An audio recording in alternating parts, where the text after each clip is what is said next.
Hi everyone, this is Scott from the Ancient World Podcast. If you want to learn the story of human history from the first civilizations down through the Hellenistic and Roman eras, then check out the Ancient World Podcast. Available on iTunes, Stitcher, TuneIn, Podbay, or at ancientworldpodcast.com. Thanks for supporting freeform independent podcasting.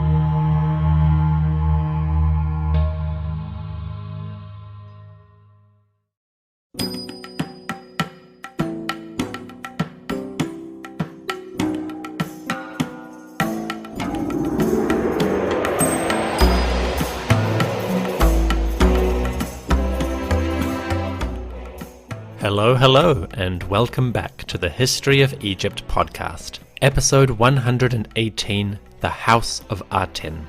This is part 2 in our exploration of Akhenaten's religion.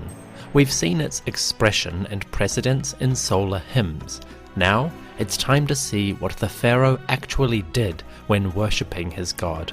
More importantly, we will see where he did it, visiting the magnificent temples erected in the city of Akhenaten.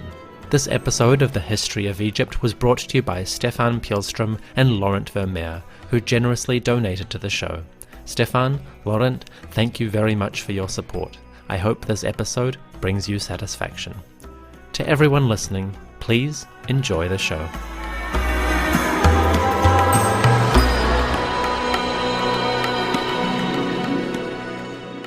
When Akhenaten decided to set up his new royal residence at Akhenaten, he naturally made provision for the religious facilities he would need to glorify the sun god. Every Egyptian city, every palatial compound, needed its shrines and temples, and the horizon of Aten was no exception.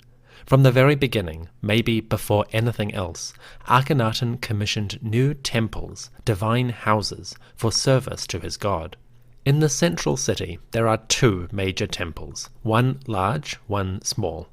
As you can guess, we generally call the smaller temple, wait for it, the Small Aten Temple. The larger one is the Great Temple. They have ancient names, which I will use later, but if you're looking at any modern map, the Great and Small Temples are what you will find. The 2 Aten temples are located in the central city, the administrative and religious heart of Akhenaten. Along with the Great Palace and Central Food Depot, which we explored in episode 114, the magnificent sanctuaries define the core of Akhenaten's new home. As we will see, they are splendid and grand. Both temples are oriented west to east, with their entrance facing the Nile River and their altars pointed towards the sunrise. Originally, they probably connected to the Nile via processional roads and stone jetties or quays dedicated to their use. Unfortunately, the ancient riverbank is lost, destroyed by movement and agricultural use. But it's quite likely the 2 temples were connected to the river, much like Karnak or Luxor and many others. So as we explore these monuments, keep this basic image in mind: 2 grand edifices facing to the east and approached from the river. We'll begin our visit at the northern end of the central city, approaching the structure called the Great Aten Temple. This was a vast edifice, one of the largest in the whole region. With a high guardian wall and several smaller structures within it, the Great Aten Temple was a monumental edifice dwarfing everything around. Let's take a look. In terms of physical dimensions, the Great Temple was a monster, 800 meters long and 300 wide, with a footprint of 240,000 square meters, about 59 acres for my USA friends. As we explore, don't be surprised if you feel rather tiny by comparison. The Great Temple was composed of 2 main parts, a long processional temple at the western end and a smaller sanctuary at the eastern. Both of these sub-temples were separate from one another and surrounded by huge stretches of open ground, which means that the Great Temple is a bit deceptive. From outside it looks vast, but once you get in, it seems almost empty. To approach the Great Aten Temple, you had 2 options.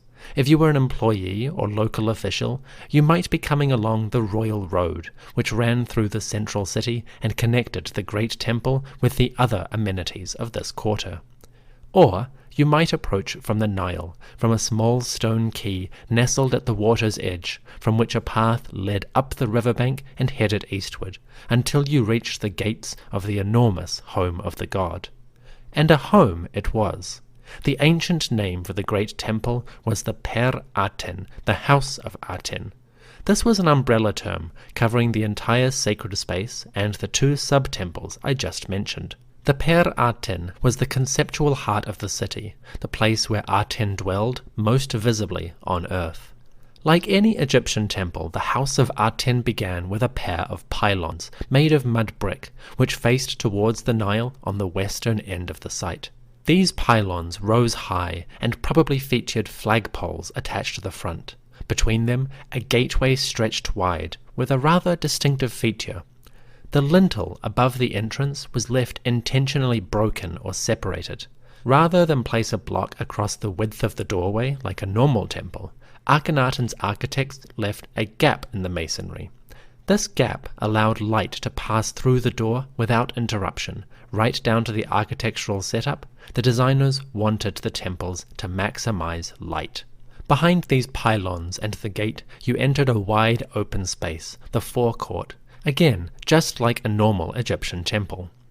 Ahead of you, another pair of tall pylons marked the beginning of the temple itself. This first structure is one of the two sub-temples I mentioned earlier. Today, we tend to call it the Long Temple, which you don't need to remember, but it's there if you want to look it up. Crossing the courtyard and passing through the second set of pylons, again with a broken lintel to let in the light, you would find yourself coming into a colonnade. 16 immense columns, shaped like papyrus bundles, filled a hall just behind the doors. These columns towered overhead, 10 meters tall at least, with beams of stone, architraves, stretching between them. Apart from those beams, the hall was unroofed, so while there were shadows, light would still filter down into the forest of papyrus-carved stone. From the columned hall, you then came into a long courtyard. This section was open to the sky and took the form of a long rectangle heading east with a processional road going down the center.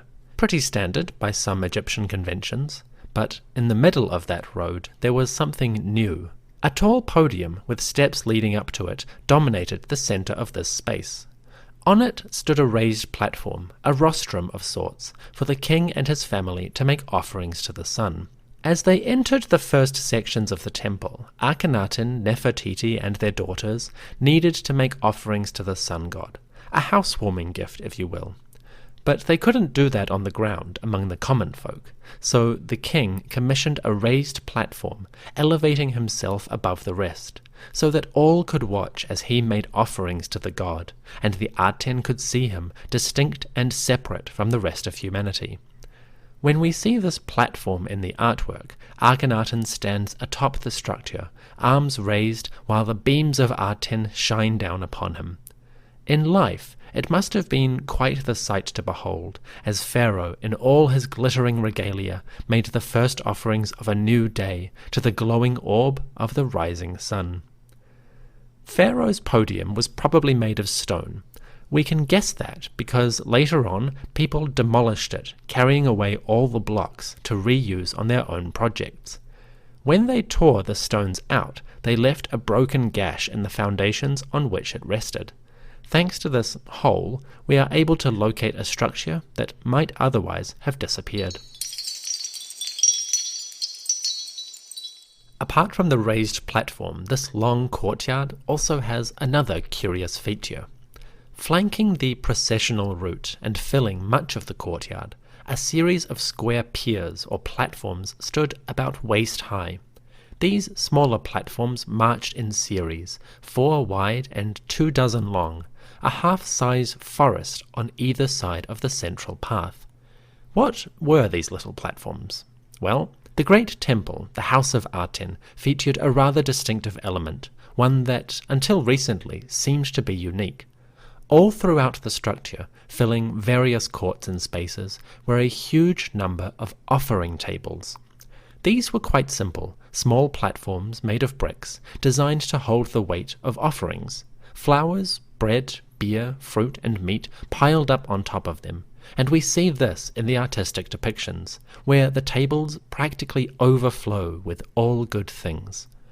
In terms of art, these offering tables are perhaps the most common motif that we see at Amarna.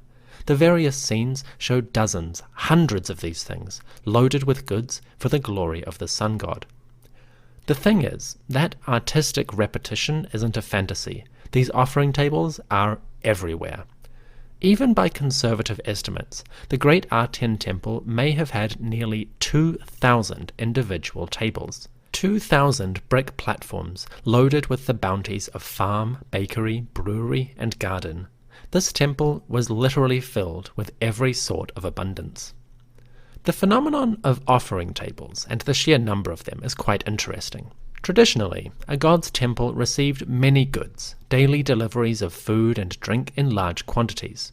However, all of that bread, beer, meat, and produce could pile up quite quickly, and there's no hard evidence to suggest that the priests offered every single bit to the god's statue.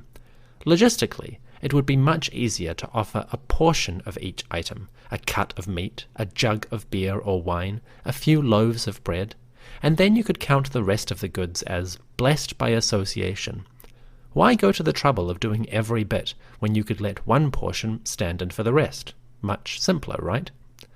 Well, Akhenaten seems to have thought differently from that older model.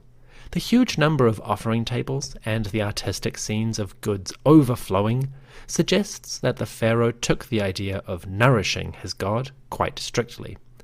When it came to giving Aten his daily sustenance, Akhenaten made sure that the house of Aten was full of good things. Normally, we might think this was just an artistic fantasy, an exaggeration, but the sheer number of offering tables which actually existed suggests that maybe he took it literally. These ideas of abundance and tables groaning with the bounties of the land are something I'll return to in future when we look at the religion in a big picture overview. For now, it's enough to know that the iconography and the temple archaeology suggest that the king filled his sacred spaces with offerings to the sun god. On a good day, a visitor may have seen tables absolutely piled with all sorts of delicious things. This image could have been profound, and it speaks to the depths of Akhenaten's conviction and the scale of the resources at his command. Apart from the offering tables, the rest of this first section in the Great Aten Temple is not particularly remarkable. There's another series of courts, some colonnades, some statues of the king, and some final altars at the eastern end, from which Akhenaten, Nefertiti, and their daughters would have made their most private offerings to the sun god. At the back of the Great Aten Temple, separate from the first section, there is another part that I'd like to explore. This is the Great Temple's secret sanctuary. The sanctuary is the easternmost component of the House of Aten. It seems to be a replacement for the Holy of Holies, the home of the god statue that you would find in a traditional temple. Of course, Aten had no statues, only light. So the sanctuary of the Per Aten is a small structure with no doors or roof, just an open-topped hall made of limestone, which presumably tended to be quite bright in the daytime sunlight. On a sunny day, this structure probably shone, a beacon of blinding, purified white. For anyone coming close, it may have seemed quite dazzling. The purpose of this sanctuary is not exactly clear. We can guess that maybe it was the private worship space for Akhenaten and his family. If the other sections of this complex were a bit more accessible to the public, then maybe Pharaoh wanted a place where he could worship the god away from prying eyes. Then again, it seems like the sanctuary itself was kind of open as well. It didn't have doors, and it's in the middle of a vast open space where, in theory, you could fit a huge crowd of people. So maybe it's sort of a semi-hidden space. one that the average person couldn't view, but for a privileged few, there was an opportunity to gaze into the sanctuary as the king, queen, and princesses of Egypt made their offerings to Aten high above. The sanctuary of the Great Temple, which is replicated as well in the smaller temple, has an interesting extra feature. Around the base there was a low mound of rubble covered in gypsum concrete, which rose up against the walls. This rubble surrounded the structure on 3 sides, and it seems to have given the shrine the appearance of rising from a sort of bank or mound feature. The exact purpose of this is unclear, but for my money, the most likely bet is that this mound was intended to symbolize the Benben, the primeval mound from which the great creator deity had emerged way back in the infinite waters of the universe. If that's true, it would make this sanctuary the center of the universe, the center of Akhenaten and the world itself. The Great Temple, the Per-Aten, is the pièce de résistance of Akhenaten's religious landscape. He could move his residence to a new location, he could commission boundary stelae to define the city borders, and he could locate his tomb in a valley from which the sun itself seemed to emerge. He could fill the spaces of the homes of his loyal followers, but all of that meant nothing if the sun god did not have his proper home. The Per-Aten, the House of Aten, was that home on earth. After the break, we will visit the second, smaller temple to Aten. Then we will bring the archaeological and artistic material together to explore some of the ideas which seem to be coming through in the design and use of these temples. Akhenaten's brand of religious worship seems to have some distinctive characteristics, and maybe we can tease a couple of them out from the ruins of his city. That is Chapter 2, after the break. See you in a moment.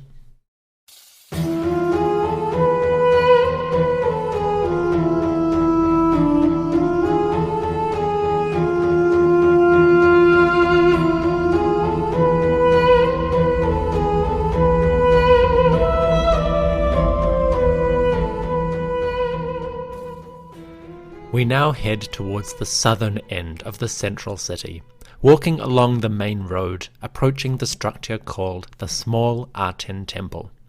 The Small Aten Temple was not that small, just smaller than the Great Temple. Here, the walls still ran 192 meters long and 111 wide, that's 630 by 364 feet, and the columns stood nearly 9 meters tall, 28 feet. The architraves and roofing beams were taller still, and the great pylons probably reached a whopping 12 to 13 meters, up to 43 feet in height. The fact that we call this the Small Temple just proves the old saying, everything is bigger in Pharaonic Egypt. When you visited the Small Temple, you approached it from the west. Chances are you came from the river, walking up the bank and along the roadway. Or you came from the Great Palace, whose southern wall featured a small gateway opening onto an orchard of trees. This orchard and the path that ran through it led to the pylons of the Small Aten Temple, a pleasant shady stroll with a cool breeze off the river. Quite a lovely way to start the acts of worship. Akhenaten called this smaller temple the Aten, or Mansion of the Aten. He mentions it on the boundary stelae, and archaeologists working in the site have found bricks stamped with the word Hut, or mansion or foundation. It's one of those nice moments where we can correlate text with archaeology, so the smaller temple is almost certainly the Aten, Aten's mansion in the city. The Aten stands in an interesting position. If we're measuring size, it's clearly secondary to the larger Per-Aten, but it still occupies a commanding position within the central city. Just across from the Great Palace and connected to it by a path or orchard, the Aten is obviously significant in some way, but why? Well, the answer might lie in the realm of geometry. Some people say that Akhenaten, Amarna, has a sort of symbolic arrangement, where several landmarks all connect to a central point of reference. The idea is that the temples, palaces, boundary stelae, and various other structures all point directly towards the king's tomb, hidden east of the city. Well, that's not exactly true. I mean, Yes, you can draw a line between one point and another and get a straight line, but that doesn't mean the ancients intended some kind of symbolic geometry. For my money, a line is more significant when it passes through more than 2 points. In other words, a line from A to B isn't much. A line from A to B to C, that might be something. Funnily enough, we do find this in the small Aten temple. For the most part, Amarna's monuments and landmarks orient themselves according to the Nile River. Although the move to Amarna represented a major shift in priorities, Akhenaten and his architects still used the age-old reference points to plan their works. The river was the starting point, and everything else oriented to that. Well, with the small Aten temple we find another connection as well. Actually, we find two. The small Aten temple is perpendicular to the river, and its main axis points east, just like normal.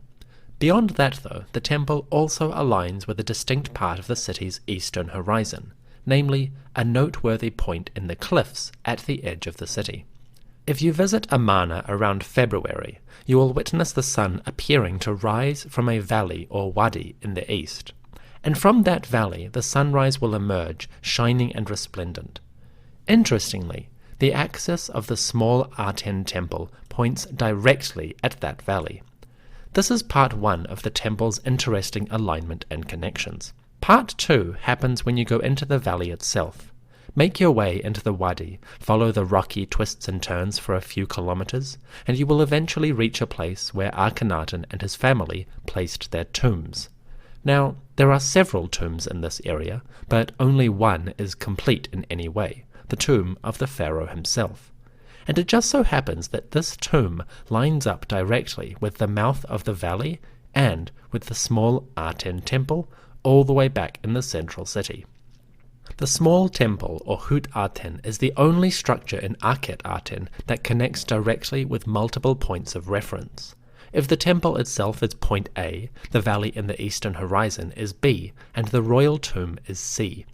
Just like that, we have a line of orientation that is more than coincidence, one with genuine significance and symbolic meaning.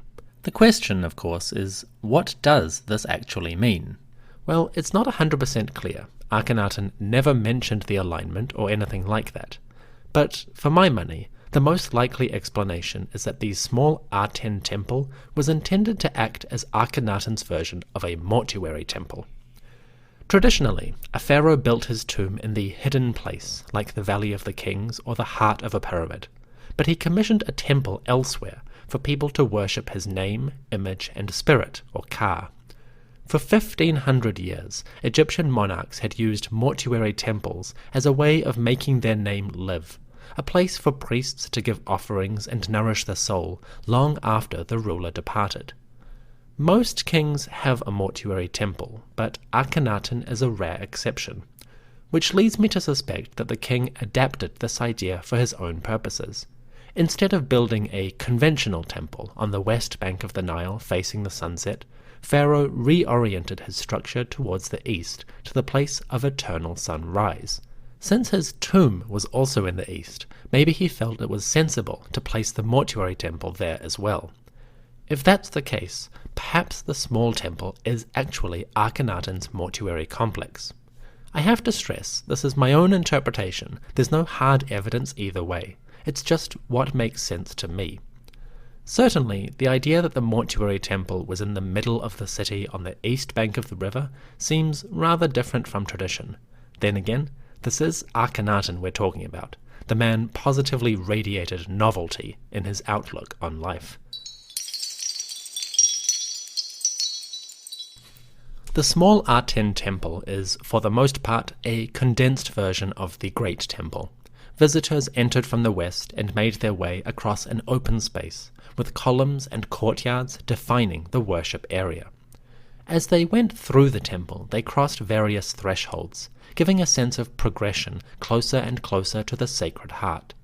Finally, a visitor came to the inner sanctuary, the shining structure of stone where altars or tables held offerings to the sun god.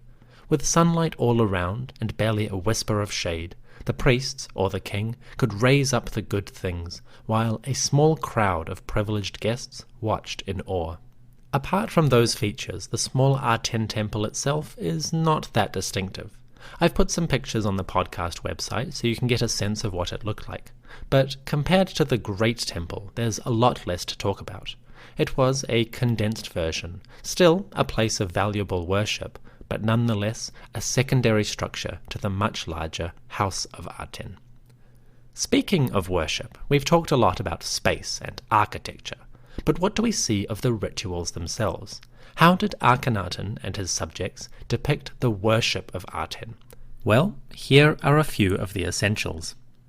Among other things, we see great joy in the religion of Akhenaten, a profound sense of vivacity which comes forth at daybreak and permeates everything the light touches. In the art, we see a love of flowers, of things that grow, and of the fruits of the earth, wine, food, beer, and abundance. In the hymns to the Aten, we hear about people celebrate the sunrise by, quote, singing, chanting, and joyful shouting in the courtyard of the temple and in every temple in Akhenaten. Vivacity, joie de vivre, radiate out from Amarna art and the sentiments expressed in the texts.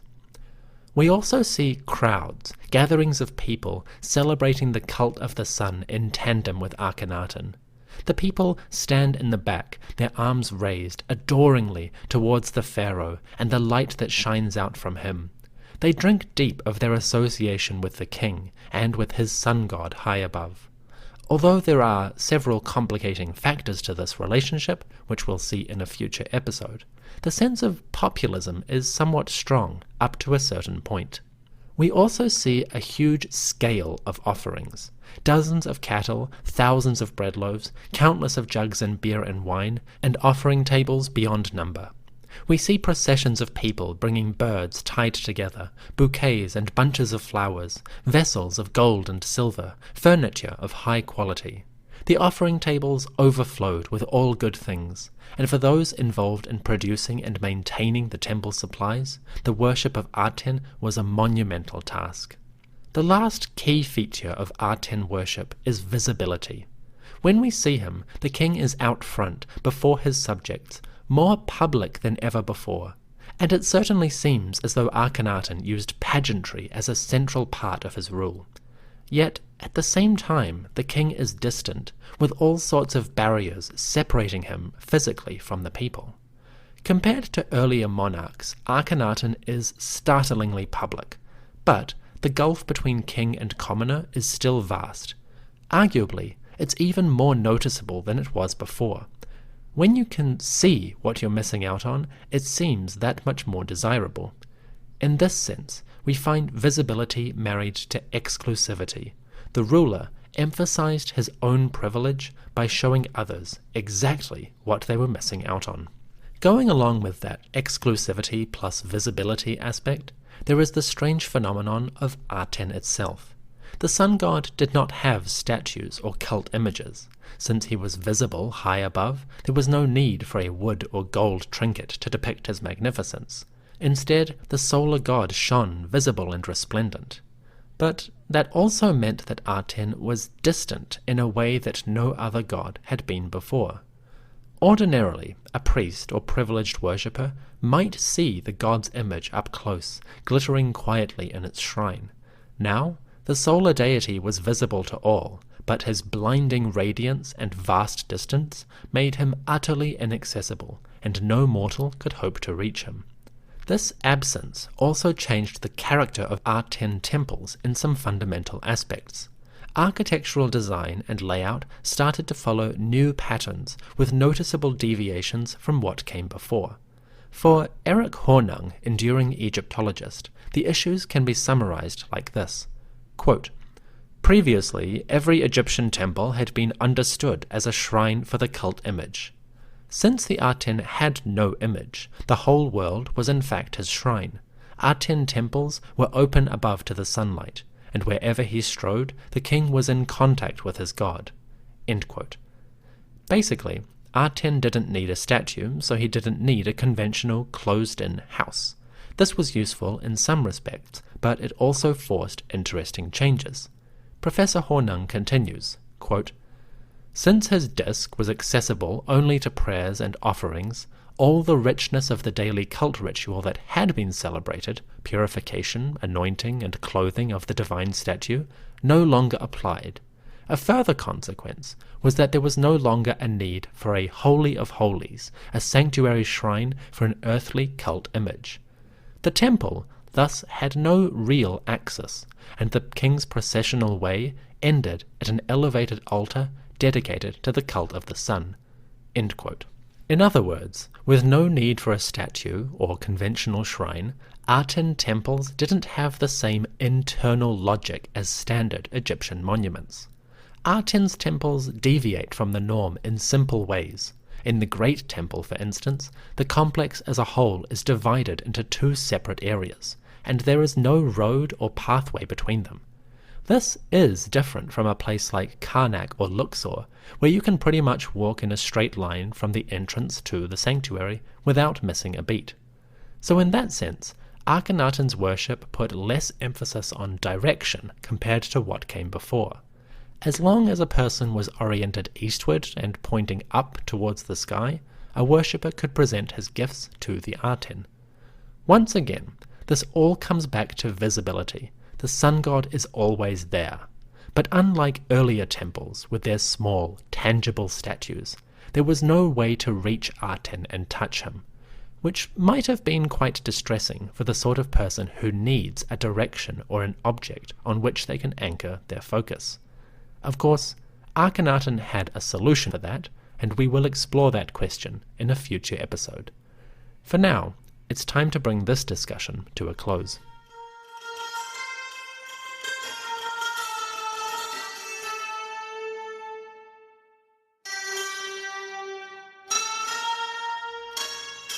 So what makes an Aten temple distinct from earlier Egyptian sanctuaries?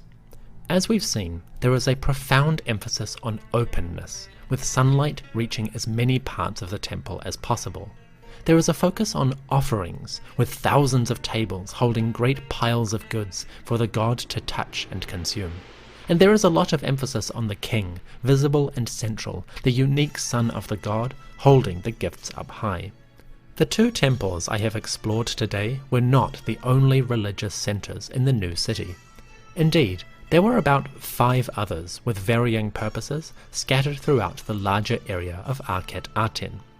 We will explore those temples in an upcoming episode, visiting the sanctuaries dedicated to the king and his family, and the fabulous pleasure gardens built in the names of Queen Nefertiti and Princess Merit-Aten.